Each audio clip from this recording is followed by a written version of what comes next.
Hello everyone, welcome to Rankers Foundation. तो पिछले lecture में हमने ग्राफ के कुछ अच्छे प्रॉब्लम्स देखे थे और अब हम लोग आगे बढ़ेंगे, लेकिन ग्राफ में बहुत सारी दिक्कतें भी हो रही थी। ठीक है, तो हम लोग क्या करेंगे कि कुछ कुछ चीज़ों को और क्लियर करेंगे पहले। तो चलिए शुरू करते हैं हम लोग। सबसे पहले पोजीशन टाइम ग्राफ। देखिए कुछ कुछ कन्फ्यूज़न हो रहा है लोगों को, तो वो कन्फ्यूज़न आपको दूर करने के लिए हम थोड़ा सा फिर से ग्राफ को देख रहे हैं। ठीक है, पोजीशन टाइम ग्राफ है। अब यहां पे देखिए, जब पोजीशन टाइम ग्राफ का बात हो और सिर्फ प्लॉट हमें दिया हुआ हो ऐसा, ठीक है, स्लोप के बारे में कोई बात अभी नहीं कर रहे। ठीक है, स्लोप के बारे में अभी कोई बात नहीं कर रहे, सिर्फ ग्राफ के बारे में बात कर रहे हैं। तो देखिए ग्राफ देखने का तरीका क्या होता है। कुछ लोग कंफ्यूज हो जा रहे हैं कि ग्राफ हम लोग कैसे देखें, ऊपर से नीचे देखें या फिर नीचे से ऊपर देखें। ठीक है, अगर ग्राफ हमको देखना है, जैसे ये एक ग्राफ है, ठीक है, ये भी एक, चलिए पोजीशन टाइम ग्राफ ले लिए, पोजीशन टाइम और ग्राफ कुछ इस तरह से। ठीक है, फिर एक और ग्राफ, पोजीशन टाइम, एक और ग्राफ, 3 ग्राफ्स हो गए। ठीक है, और आपसे अगर पूछा जाए कि बताइए कि पोजीशन बढ़ रहा है या घट रहा है, ठीक है, या फिर और शब्दों में कि जो ऑब्जेक्ट है वो ओरिजिन से दूर जा रहा है या नजदीक आ रहा है। जब दूर जाएगा तो पोजीशन क्या हो रहा होगा, ओरिजिन से बढ़ रहा होगा, है ना, सिंपल है ये सब बात। तो यहाँ पे जब स्लोप का बात होगा, अभी स्लोप का हम बात नहीं कर रहे हैं, ठीक है, तो वो चीज वेलोसिटी के बारे में बताएगा। ठीक है, तो स्लोप को अभी भूल जाइए, स्लोप के बारे में कुछ नहीं, अभी बस ग्राफ के बारे में समझिए। ग्राफ हम कैसे पहचानेंगे कि ग्राफ बढ़ रहा है या घट रहा है। ठीक है, दोनों चीज को मिक्स मत कर दीजिएगा, स्लोप अलग चीज है, ग्राफ अलग चीज है। ठीक है, स्लोप अलग चीज है, ग्राफ अलग चीज है, और ग्राफ का स्लोप दोनों अलग चीज होती है। पोजीशन टाइम, एक और तरह का ग्राफ ले लेते हैं। ठीक है, सारे वेराइटीज यहाँ पे पहले जमा कर लेते हैं जो भी पॉसिबल है। पोजीशन टाइम ग्राफ, ठीक है, ये कर्व्ड, ये कर्व नहीं है, स्ट्रेट है। ठीक है, होप कि आप लोग को स्ट्रेट दिख रहा हो। ठीक है, ये कर्व्ड है। फिर ये भी पोजीशन टाइम ग्राफ और ये भी कर्व्ड। अब आपको पहचानने सीखना है ये कि कौन कौन सा ग्राफ बढ़ रहा है और कौन कौन सा ग्राफ घट रहा है। तो कंफ्यूजन ये होता है लोगों को कि हम कहां से देखें, ऊपर से देखें कि नीचे से देखें। ठीक है, तो ऊपर नीचे की बात ही नहीं, आपको ऊपर से भी नहीं देखना, नीचे से भी नहीं देखना है, दोनों गलत है। आपको बस देखना है, आपको टाइम एक्सिस में आगे बढ़ना है। ठीक है, आपको टाइम एक्सिस में आगे बढ़ना और देखते जाना है कि पोजीशन तब क्या हो रहा है, बढ़ रहा है या घट रहा है। तो देखिए टाइम एक्सिस में जब हम लोग 0 टाइम पे थे तो पोजीशन कहाँ था, ओरिजिन पे था। फिर थोड़ा और टाइम बढ़ा तो अब पोजीशन, इसके स्ट्रेट एक लाइन इमेजिन कीजिए। ठीक है, या ड्रॉ कर लीजिए। ये पॉइंट पोजीशन एक्सिस में कहाँ आ रहा है, देखिए यहाँ आ रहा है, ओरिजिन से ऊपर आ रहा है। फिर और टाइम आगे बढ़ेगा तो और टाइम आगे बढ़ने पे ये पॉइंट पोजीशन एक्सिस पे कहाँ कट कर रहा है, यहाँ पे कट कर रहा है। ठीक है, फिर और आगे तो और ऊपर, यानी पोजीशन क्या हो रहा है, देखिए बढ़ रहा है, सिंपल है। ठीक है, यानी ये जो ग्राफ है ये किसका है, पोजीशन ओरिजिन से दूर जाने का, ऑब्जेक्ट का ओरिजिन से दूर जाने का। उसी तरह इसको भी देखिए। ठीक है, तो यहाँ पे भी अगर आप सोच पा रहे होंगे तो देखिए समय बढ़ रहा है, समय बढ़ रहा है तो पोजीशन क्या हो रहा है, दूर होते जा रहा है। बस यहाँ पे भी देखिए, तो जब भी ग्राफ याद रखिएगा, इस तरह का हो, इस तरह का हो या इस तरह का हो, ये तीनों ग्राफ्स इंक्रीजिंग होते हैं। ठीक है, ये तीनों ग्राफ्स कैसे होते हैं, इंक्रीजिंग। और ग्राफ है किसके, पोजीशन के है ना, तो ग्राफ डायरेक्टली, ठीक है, उसका स्लोप नहीं, ग्राफ डायरेक्टली किसके बारे में बताएगा हमको, जो भी हमने क्वांटिटी लिया उसके बारे में। यहाँ पे हमने पोजीशन लिया तो पोजीशन के बारे में बता रहा है कि इंक्रीज कर रहा है, पोजीशन इंक्रीज कर रहा है, पोजीशन इंक्रीज कर रहा है। यहाँ पे देखिए पोजीशन ओरिजिन पे कहाँ, सॉरी 0 टाइम पे कहाँ था, कुछ यहाँ था, है ना, ओरिजिन से तो कुछ दूर है। फिर टाइम बढ़ा तो ये अब ओरिजिन के नजदीक आ गया, फिर टाइम बढ़ा तो ये ओरिजिन के और नजदीक आ गया, ये घट रहा है ना।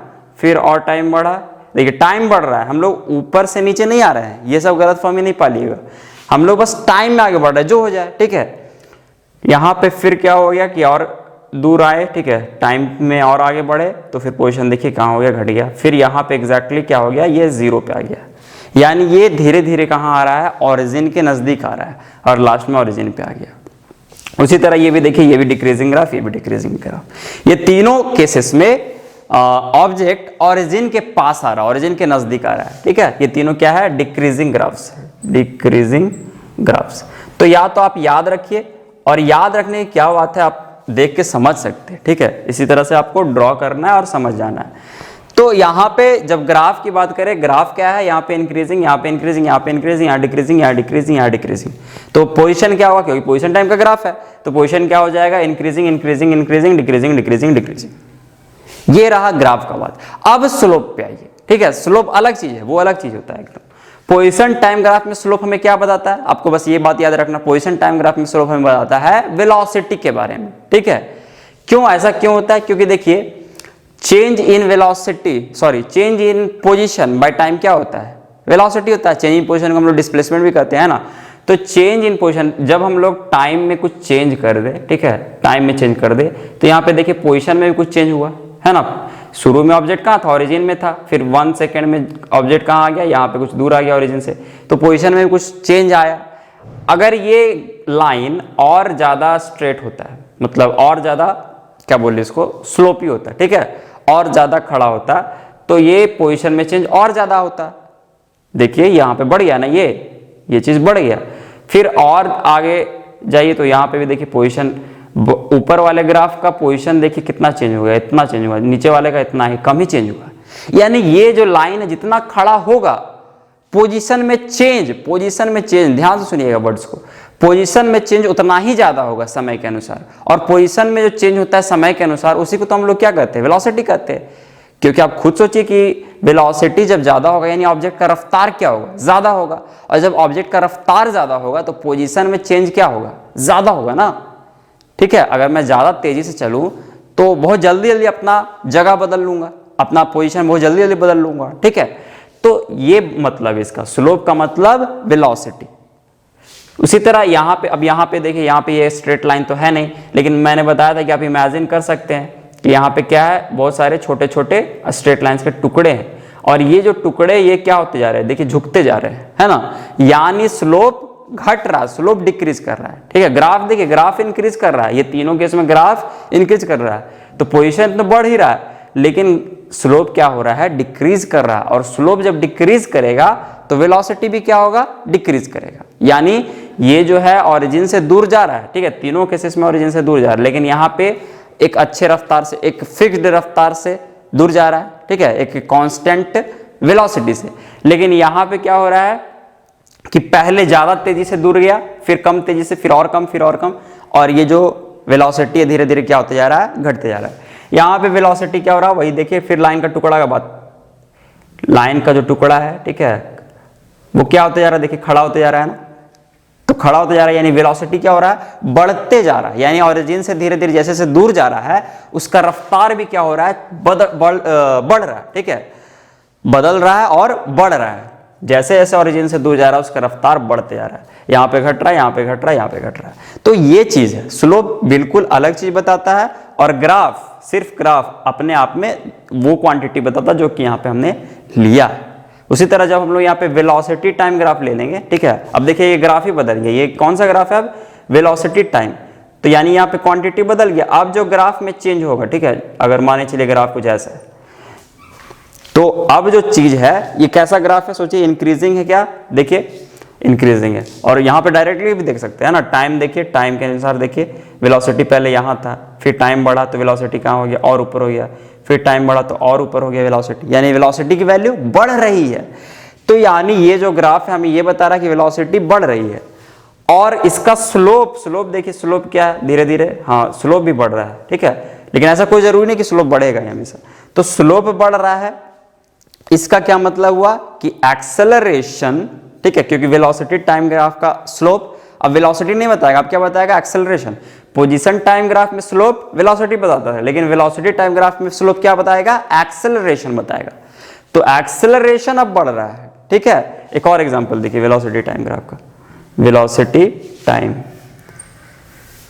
ये कुछ इस तरह से ग्राफ है।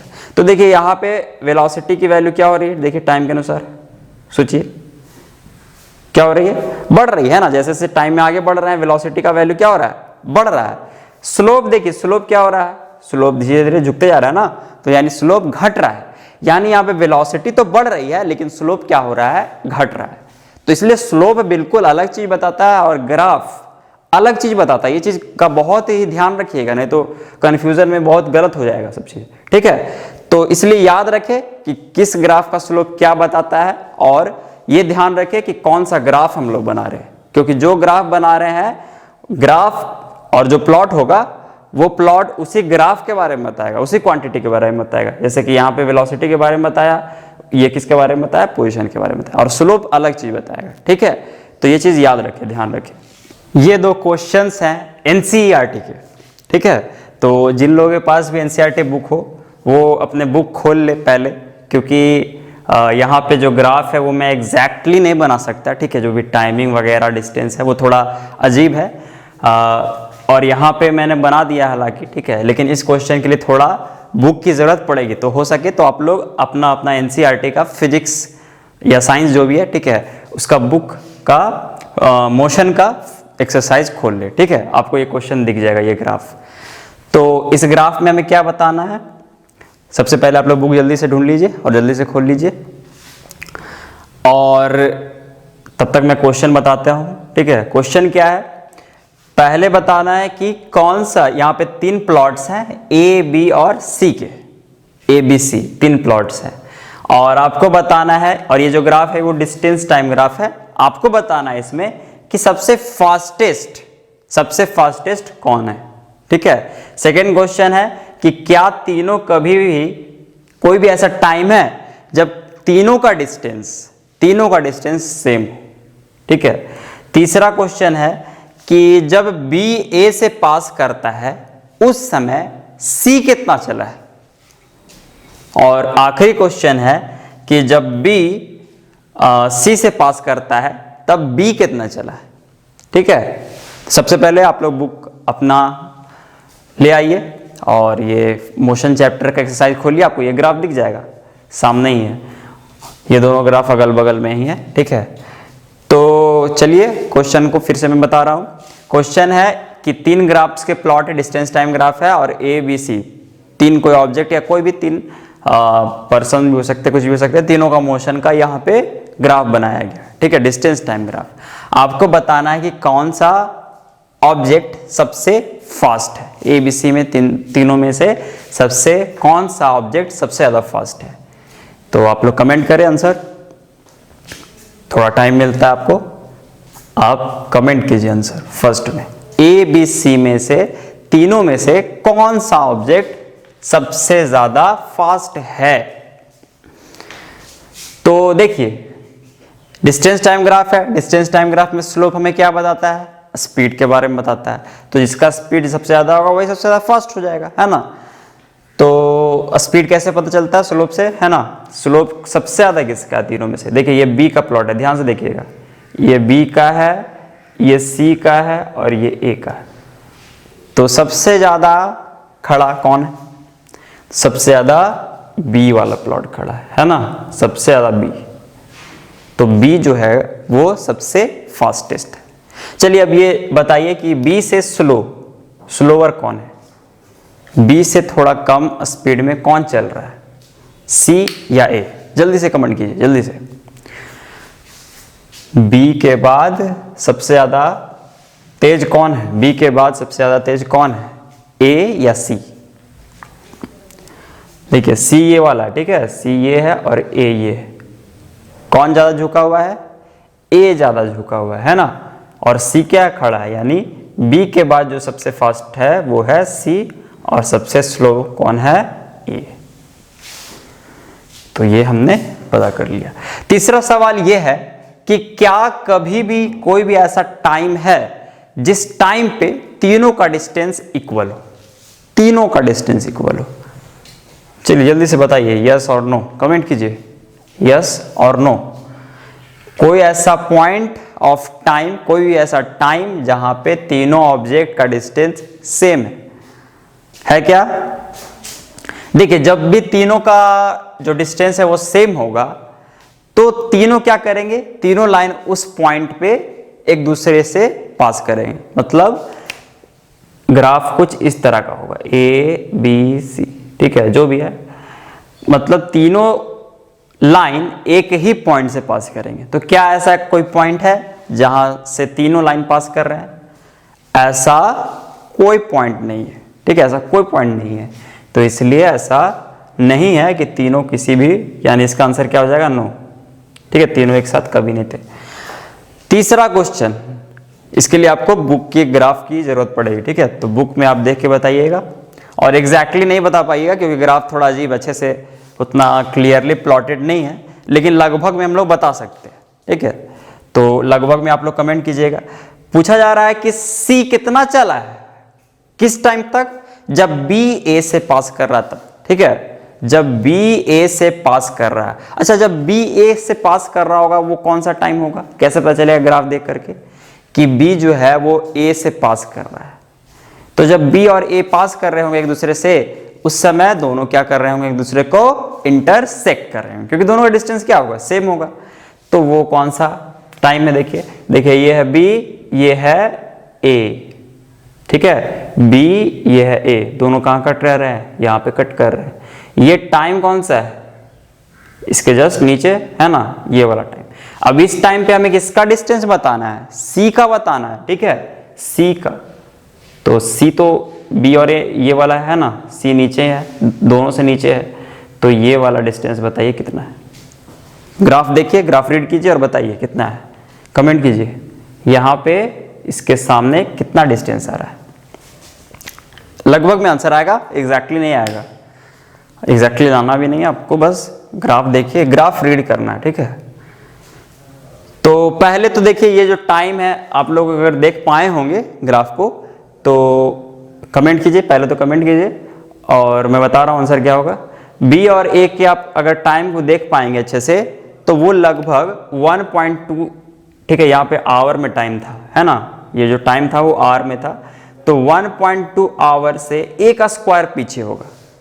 गौर से देखिए ग्राफ को, 1.2 आवर होगा, ठीक है, उससे जरा सा पीछे एक स्क्वायर, एक घर पीछे, ठीक है, उस टाइम पे क्या हो रहा होगा, बी और ए एक दूसरे से पास कर रहे हैं। और उस टाइम पे अगर आप सी को देखिएगा तो सी कहां आएगा, सी आ जाता है लगभग 8 किलोमीटर के आसपास, ठीक है। देखिएगा, ध्यान से देखिएगा, रीड कीजिएगा, वो जो है, वो जो डिस्टेंस आ रहा होगा वो 8 किलोमीटर आ रहा होगा। तो 8 किलोमीटर हो जाएगा इसका answer. Next question, how far has B travelled by, मतलब बी जब सी से पास कर रहा है, ठीक है, बी जब सी से पास कर रहा है तो बी कितना चला, बी जब सी से पास कर रहा है तो कितना चला, ठीक है। तो पहले तो वो टाइम ढूंढिए, बी सी से कितने कब पास कर रहा है, तो वो टाइम कौन होगा, जब दोनों एक दूसरे को इंटरसेक्ट कर रहे होंगे। तो बी ये है और सी ये, तो ये वाला पॉइंट, ठीक है। ग्राफ में देखिएगा अपने बुक्स के ग्राफ में, यहाँ पे ये वाला पॉइंट था जब बी और ए इंटरसेक्ट कर रहे थे, जहाँ पे, यहाँ पे कौन कौन इंटरसेक्ट कर रहा है, बी और सी, है ना, बी और सी। तो बी और सी जब इंटरसेक्ट कर रहे हैं तो यानी दोनों का डिस्टेंस यहाँ पे क्या होगा, सेम होगा। और ये ग्राफ जब आप रीड कीजिएगा अच्छे से तो शायद ये 4 और 8 के बीच में आता है, ठीक है। देखिएगा ग्राफ को अच्छे से, एग्जैक्टली नहीं पता चलेगा लेकिन 4 और 8 के लगभग मिडल में आ रहा है, तो हम लोग कह सकते हैं लगभग ये कितना हो जाएगा, 4 और 8 के मिडल में कौन होता है, 6.5, है ना, 4 और 8 के बीच में लगभग में 6.5 किलोमीटर आएगा। तो ये एक क्वेश्चन था ग्राफ रीडिंग का। दूसरा क्वेश्चन है, ये देखिए, यहां से भी आपको पता चल जाएगा। पहला इसमें क्वेश्चन ये है कि बताना है कि जो ऑब्जेक्ट है वो 4 सेकेंड था, ये स्पीड दिया हुआ, ठीक है, और ये यहाँ पे क्या दिया हुआ, टाइम दिया हुआ। तो पहले तो आपको ये बताना है कि किस टाइम के बाद ऑब्जेक्ट का स्पीड कांस्टेंट हो गया, ठीक है, किस टाइम के बाद ऑब्जेक्ट का जो स्पीड हो गया वो कांस्टेंट हो गया, फिक्स्ड हो गया, मतलब नहीं बदल रहा है। तो देखिए, रीड कीजिए ग्राफ को और कमेंट कीजिए कितना होगा, बताइए। रीड कीजिए और कमेंट कीजिए जल्दी। किस टाइम के बाद से जो स्पीड है वो फिक्स्ड हो गया, कांस्टेंट हो गया है।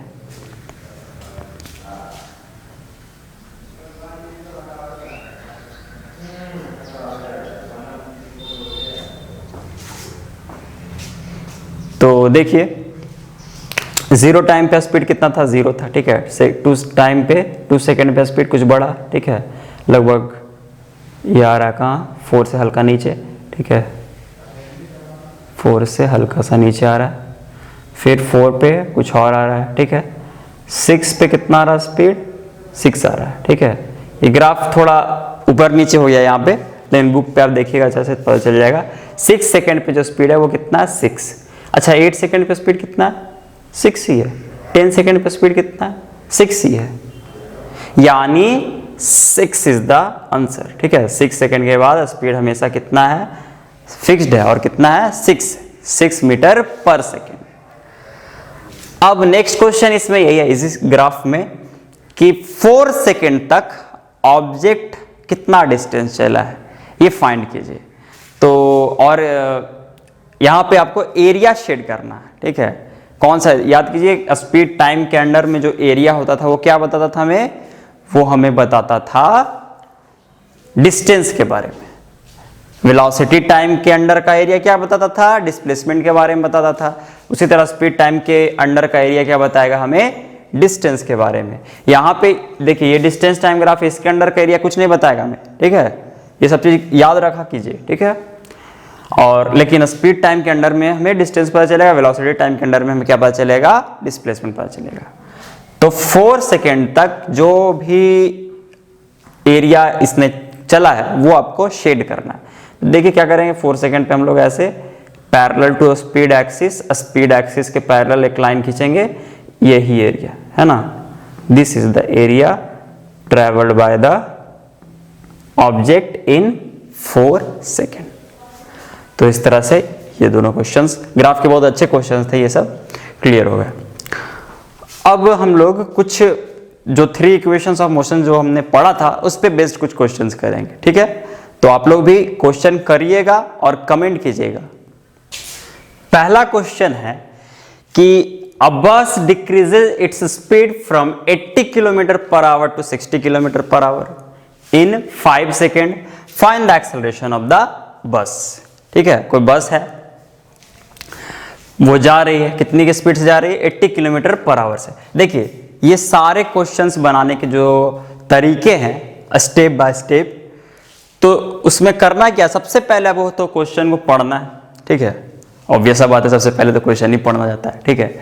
उसके बाद फिर क्वेश्चन को समझना है, ये भी ऑब्वियस बात है, क्वेश्चन को पढ़ेंगे उसका समझेंगे, है ना। उसके बाद फिर आपको क्या करना है कि आपको एक रफ फिगर बनाना है, ठीक है, एक रफ फिगर बनाना है और सबके डायरेक्शंस अच्छे से दिखाने हैं, क्योंकि आपको पता है कि डायरेक्शन का कितना बड़ा रोल है, बहुत इंपॉर्टेंट चीज है, ठीक है। तो सबसे पहले क्या करना है, हमें क्वेश्चन पढ़ना है, समझना है। उसके बाद फिर हमें एक रफ स्केच, रफ डायग्राम बना लेना है, ठीक है। और उसके बाद फिर जो भी जानकारी हमें दी हुई है, ठीक है, जितनी भी जानकारी दी हुई है उसको लिखना है और 3 इक्वेशंस ऑफ मोशन जो भी है उसमें से चूज करना है कौन सा इक्वेशन हमारे काम का है, ठीक है। हो सकता है कि एक या एक से ज्यादा इक्वेशन भी काम में आ सकते हैं, तो वो आपको देखना है। तो चलिए स्टार्ट करते हैं। क्वेश्चन में क्या है, समझ में आ गया कि एक बस है, वो डिक्रीज करता है अपना speed, bus decreases its speed from 80 kmph 80 kilometre per hour to 60 kilometre per hour in 5 second. Find the acceleration of the bus. Acceleration find करना। एक बात का और ध्यान रखें, यूनिट्स का, यूनिट्स बहुत इंपॉर्टेंट है, ठीक है। तो यूनिट्स 2 काम कर सकते हैं आप, या तो सारे यूनिट्स को स्टैंडर्ड एसआई यूनिट्स में ला सकते हैं, या तो आप ये करें, और नहीं तो आप क्या कर सकते हैं कि सारे यूनिट्स सेम होने चाहिए, ठीक है। सेम मतलब अगर किलोमीटर पर आवर में है स्पीड तो डिस्टेंस किलोमीटर में, टाइम आवर में ही होना चाहिए। ये नहीं कि कुछ सेकंड में आ रहा है कभी और कुछ मीटर में आ रहा है, ये ऐसा नहीं होना चाहिए, ठीक है। सारे स्टैंडर्ड यूनिट में होने चाहिए या फिर सबके यूनिट्स सेम होने चाहिए, तो ज़्यादा बेहतर होगा कि ज़्यादातर एसआई यूनिट ही सही रहेगा, ठीक है। सबको आप स्टैंडर्ड यूनिट में कन्वर्ट कर दे, वही ज़्यादा बेहतर रहेगा। तो जैसे कि इस क्वेश्चन में पहले हम लोग एक रफ स्केच बनाते हैं। एक बस है, ठीक है, बस बना दिया हमने। बस बोल ले तो इसका मतलब ये नहीं कि पूरा उसका इंजन डिजाइन करने लग गए। एक सिंपली, ठीक है, सिंपल से कुछ भी आप बना सकते हैं। और वो बस देखिए, आप लोग स्पीड को आप जानते हैं कि स्पीड क्या है, एक स्केलर क्वांटिटी है, लेकिन वेलोसिटी क्या है, वेक्टर। तो जब हम लोग डायरेक्शन दिखा देंगे तो हम लोग क्या कह सकते हैं कि हाँ वो तो वेक्टर हो गया।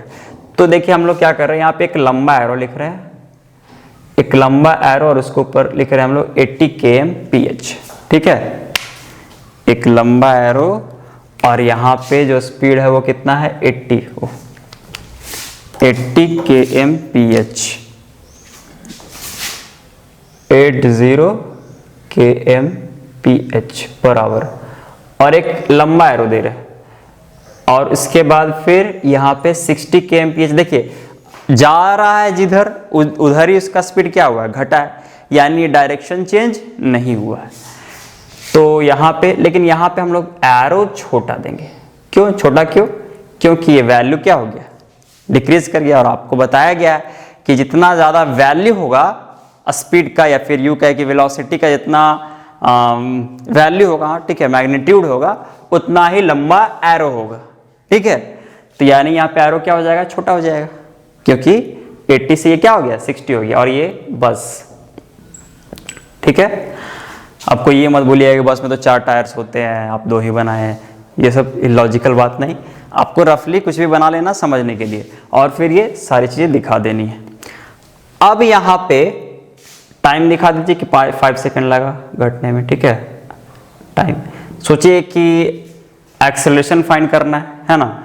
एक्सेलरेशन के लिए 3 इक्वेशन ऑफ मोशन है ना हमारे पास, v = u + at, दूसरा क्या है s = ut + ½ at², और तीसरा है v² - u² = 2as। तो देखिए क्या क्या अभी हमें जानकारी दी गई है। हमें दिया गया है इनिशियल वेलोसिटी, हमें दिया गया है फाइनल वेलोसिटी, हमें दिया गया है टाइम, और फाइंड क्या करना है हमें, एक्सेलरेशन। कौन सा इक्वेशन आपको परफेक्ट लग रहा है, चूज कीजिए। फाइनल वेलोसिटी पता, इनिशियल पता, टाइम पता, एक्सेलरेशन, यही तो परफेक्ट है, ठीक है ना, पहला ही परफेक्ट है। तो यहाँ पे हमें सब चीज पता भी है, इसी का इस्तेमाल करेंगे, ठीक है। लेकिन इस्तेमाल करने से पहले सावधानी, ठीक है, क्योंकि सावधानी हटी दुर्घटना घटी। यहाँ पे kmph है, स्टैंडर्ड यूनिट नहीं है, और टाइम देखिए सेकंड में।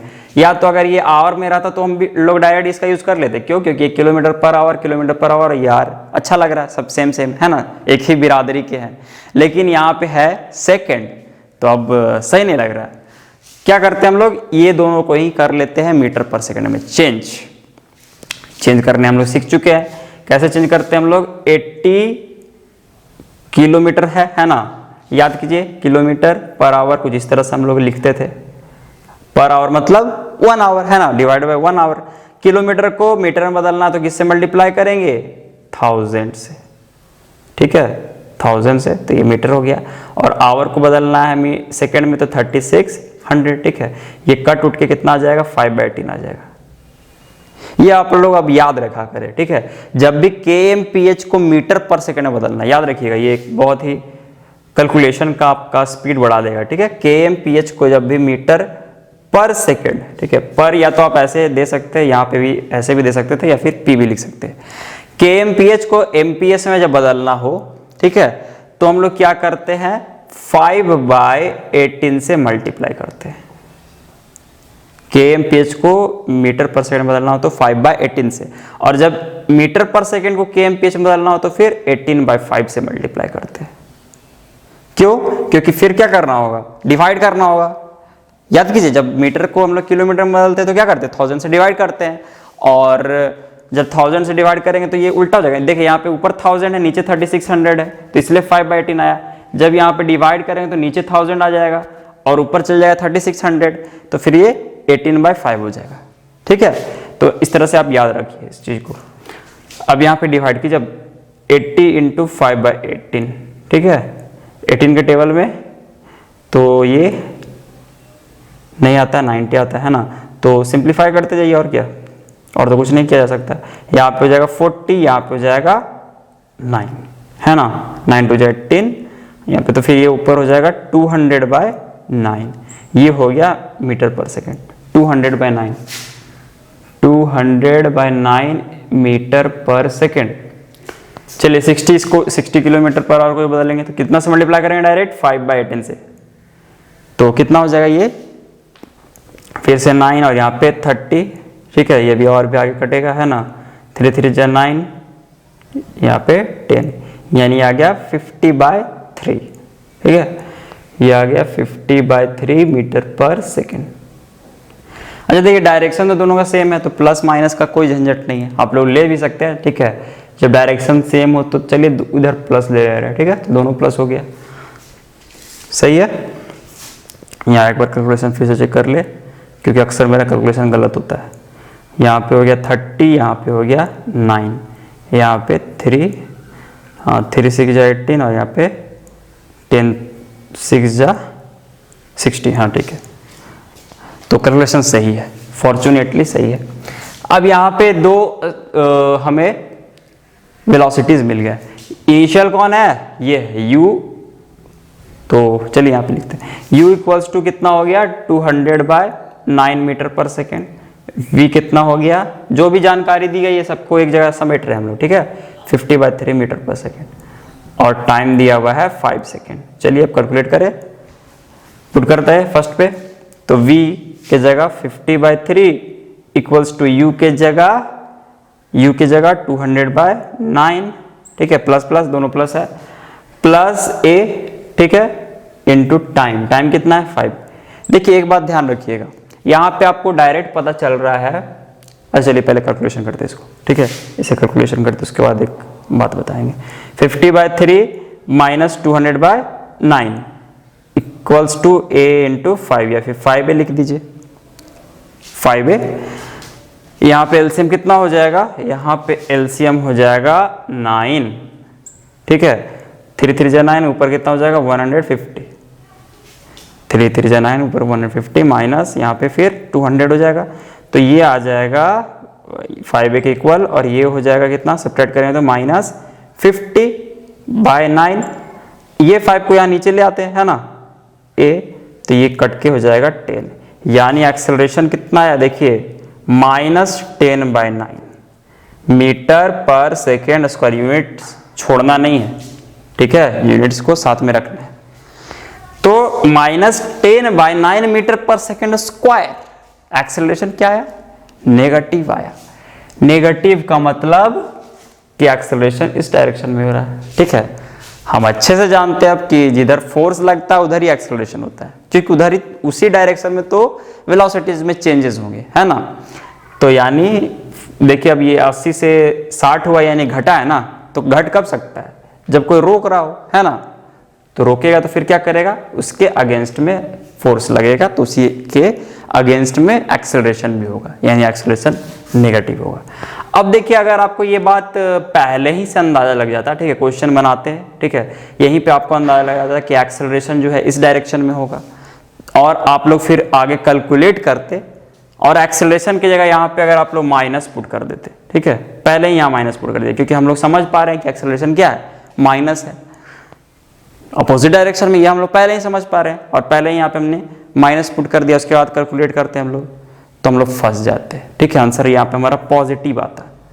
तो इसलिए जब भी कोई अननोन क्वांटिटी हो, ध्यान सुनिएगा ये बात बहुत इंपॉर्टेंट है, जब भी कोई अननोन क्वांटिटी हो, वेरिएबल हो, जिसे हम जानते नहीं है कि कितना है, तो हम लोग उसमें डायरेक्शन भी नहीं पहले से अंदाजा लगाएंगे, ठीक है, जो भी चीज होगा वो खुद ब खुद आ जाएगा। देखिए यहाँ पे खुद ब खुद नेगेटिव आ गया ना, खुद ब खुद नेगेटिव आ गया, खुद ब खुद बता दिया कि हाँ वो एक्सेलरेशन जो है वो नेगेटिव डायरेक्शन में लग रहा है, तो पहले ही से हमें अंदाजा नहीं लगाना है, ठीक है। हाँ अंदाजा अगर आप लगा लेते हैं तो फिर उसको मिलाइए, मैच कीजिएगा, लास्ट में जो आंसर आएगा और जो आपका अंदाजा दोनों को मैच कीजिएगा, वो सही है कि हाँ आपका जो नंबर है और जो आपका अंडरस्टैंडिंग है, जो आप इमेजिन कर पा रहे हैं और जो नंबर वो मैच कर रहा है या नहीं, वो चीज़ सही है। लेकिन ये नहीं करना है कि हमें जो पहले हमने जो सोच लिया, इमेजिन कर लिया, उसी के हिसाब से हम लोग पुट करेंगे वेरिएबल्स के केस में नहीं, वेरिएबल्स के केस में नहीं, कांस्टेंट के केस में आप कर सकते हैं, ठीक है।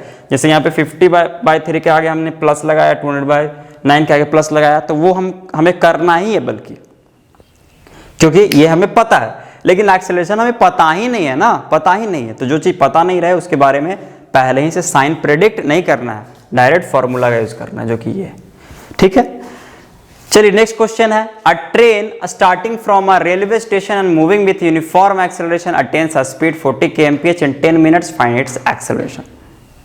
चलिए ठीक है, यहाँ पे ट्रेन बनाना है, और ट्रेन का मतलब ये नहीं है कि हम लोग लंबी सी बनाते रहे हैं ना, बहुत सारा बोगी बनाते रहे हैं, चक्का बनाते रहे हैं, ऊपर वायर, एक सिंपल सा कुछ भी बना लीजिए जिससे आपको समझ में आ जाए कि ट्रेन है। ठीक है, अब ये ट्रेन का जो इनिशियल स्पीड, चलिए 1 मिनट, 40 kmph यूनिट्स का ध्यान रखना है। पहले तो कितना टाइम में ये अटेन कर लिया, 10 मिनट्स में। देखिए यहाँ पे टाइम क्या है, मिनट में है, यहाँ पे kmph में।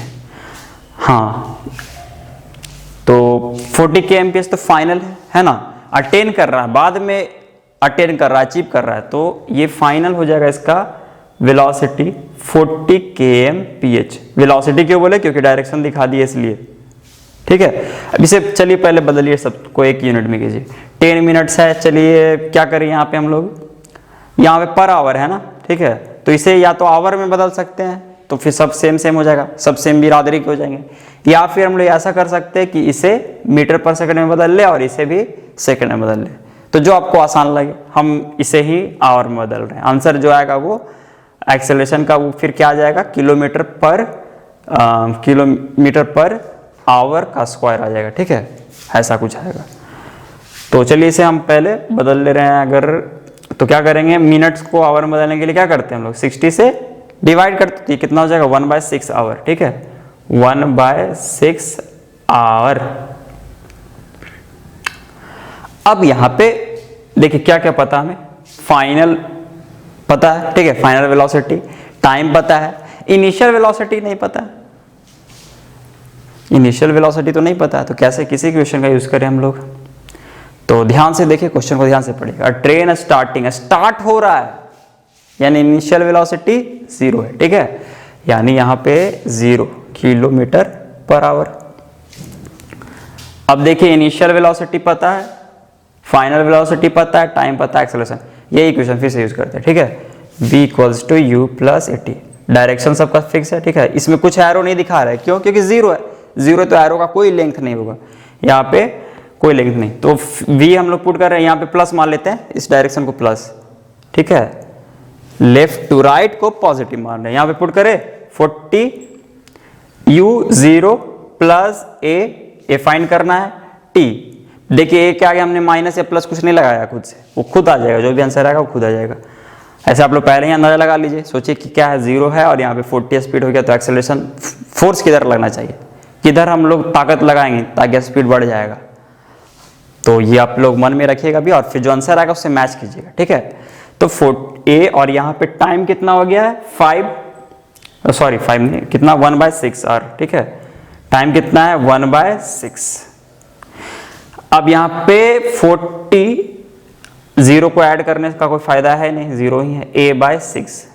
ठीक है, उस साइड चल जाएगा 6, तो कितना हो जाएगा 40 × 6, और ये आ जाएगा 240 यूनिट। याद रखिएगा, जब हम लोग स्टैंडर्ड यूनिट रखते थे तो एक्सेलरेशन में क्या आता था, मीटर पर सेकेंड स्क्वायर, लेकिन यहाँ पे हमने तो मीटर नहीं रखा था, यहाँ पे हमने किलोमीटर रखा, तो ऊपर क्या आएगा, किलोमीटर पर सेकेंड स्क्वायर होता था, लेकिन यहाँ पे हमने क्या रखा है, आवर है ना, तो यहाँ पे क्या आ जाएगा, आर का स्क्वायर। ठीक है, ये हो गया एक्सेलरेशन। अब मैच कीजिए, ये पॉजिटिव आया ना, यानी एक्सेलरेशन का डायरेक्शन भी वेलोसिटी के डायरेक्शन में। ऑब्वियस सा बात है, इसका स्पीड बढ़ाना है, तो इसका स्पीड जब हमें बढ़ाना है तो इधर ही हमें फोर्स लगाना पड़ेगा, और जब फोर्स इधर लगाएंगे तो एक्सेलरेशन भी इसी डायरेक्शन में हो। ठीक है, तो इस तरह से हमने क्वेश्चन को सॉल्व कर लिया, और भी क्वेश्चन हम आगे सॉल्व करेंगे। ठीक है, आप लोग अब कहीं से भी कुछ भी क्वेश्चन सॉल्व कर सकते हैं। ठीक है, कुछ बचा नहीं अब इस चैप्टर में, एक आध लेक्चर में ये खत्म हो जाएगा, और फिर हम लोग लाइव क्लास में आ जाएंगे, और लाइव क्लास में हम लोग कुछ नया शुरू करेंगे। ठीक है, तो आज के लिए हम लोग इतना ही पे विश्राम करते हैं। मिलते हैं अब हम लोग अगले वीडियो में।